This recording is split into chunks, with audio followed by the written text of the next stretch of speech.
अस्सलामुअलैकुम। हम diseases of external air की बात कर रहे थे, जिसमें जो अभी कंटिन्यूएशन है, this video is related to diseases of external acoustic canal, जिसमें बैक्टीरियल इन्फेक्शन में लास्ट पार्ट कर रहे हैं हम necrotizing external otitis, that is also known as NEO, and malignant otitis externa.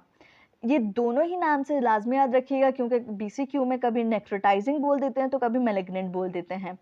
ठीक हो गई यहाँ तक बात। और ये BCQs और ऑस्पी रिलेटेड बहुत इंपॉर्टेंट है, तो इसके लिए मैंने इसीलिए अलग वीडियो बनाई ताकि आप लोग इसे एज ए इंडिविजुअल भी देख सकें।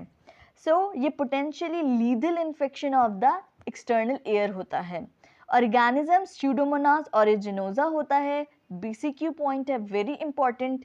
Risk factors: Elder, diabetes, immunocompromised, immunosuppressive drugs. ये रिस्क फैक्टर आपने ज़रूर याद रखने हैं। होगा क्या कि BCQ में अगर आपको एक सिनेरियो दिया हुआ होगा तो उसमें ये फैक्टर्स ज़रूर होंगे, जिसमें डायबिटिक होगा पेशेंट, एल्डर होगा, इम्यूनो कॉम्प्रोमाइज्ड होगा। अब सबसे पहले clinical features of this disease की बात करें तो सिम्टम्स में number 1 is poorly control diabetes with history of otitis externa, deep auricular pain, chronic otorrhoea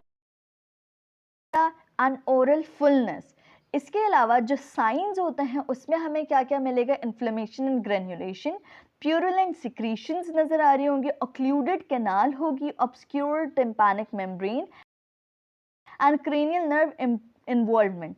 अब ये क्रेनियल नर्व इन्वॉल्वमेंट वगैरह अगर मैं आपको बताऊं तो जो मैलिग्नेंट ओटाइटिस एक्सटर्ना होता है ना, ये एक्सटेंड करता है, स्प्रेड करता है टू डिफरेंट साइट्स। अगर ये बोन में एक्सटेंड कर जाए तो ऑस्टियोमेलाइटिस कॉज करवाता है। स्टेलॉइड प्रोसेस पे स्प्रेड होगा तो facial nerve palsy. Jugular foramen को इन्वॉल्व करेगा तो लास्ट 4 नर्व क्रेनियल नर्व की पैल्सी होगी। टेम्प्रोमैंडिबुलर फोसा में स्प्रेड कर सकता है इंटीरियरली, मेस्टोइड में स्प्रेड करता है पोस्टीरियरली, और medially towards the middle ear या petrous part of the bone, और वहाँ पे ये 5th और 6th क्रेनियल नर्व का इफेक्ट कर सकता है। So this is all about extension. Basically extension भी बोल सकते हैं, complication of the malignant otitis externa भी बोल सकते हैं। डायग्नोसिस के फीचर्स बहुत इंपॉर्टेंट है, इसीलिए मैंने रेड पेन से लिखी है कि हर टेस्ट की अपनी इम्पोर्टेंस है, जिसे आपने ऐसे ही याद करना है।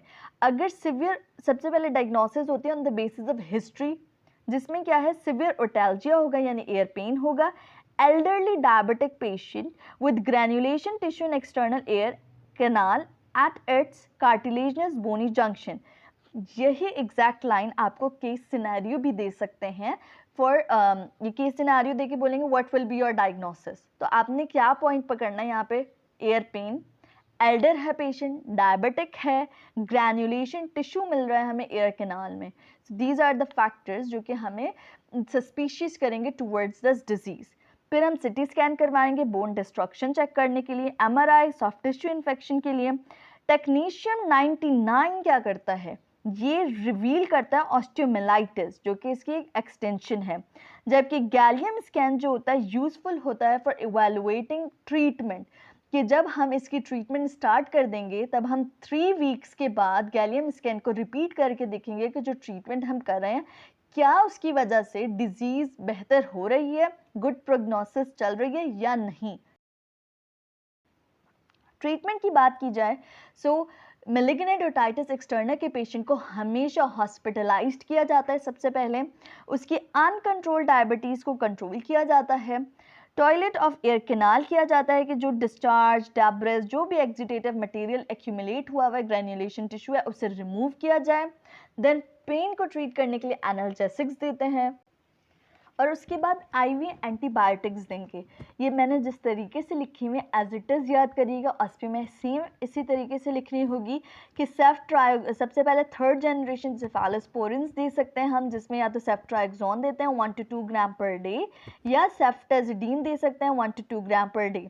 इन 3rd जनरेशन सेफालोस्पोरिन के अलावा हम सिप्रोफ्लॉक्सासिन दे सकते हैं 750 मिलीग्राम OD ओरली। नाउ ये ड्रग्स कितने वीक्स तक दी जाती है मिनिममली, अगर दी जाए मिनिमम, तो दैट कुड बी 4 वीक्स, और जो गुड टाइम पीरियड है जिसमें हमें लाजमी देनी चाहिए दैट इज 6 to 8 वीक्स। अगर पेशेंट नॉन रिस्पॉन्सिव है, प्रोलॉन्ग्ड एंटीबायोटिक हम दे चुके हैं और कोई हमारे पास गैलियम स्कैन पे प्रोग्नोसिस अच्छी नज़र नहीं आ रही, तो उसके बाद हम रेडिकल सर्जरी या रिसेक्शन की तरफ मूव कर जाते हैं। So this is all about malignant otitis externa.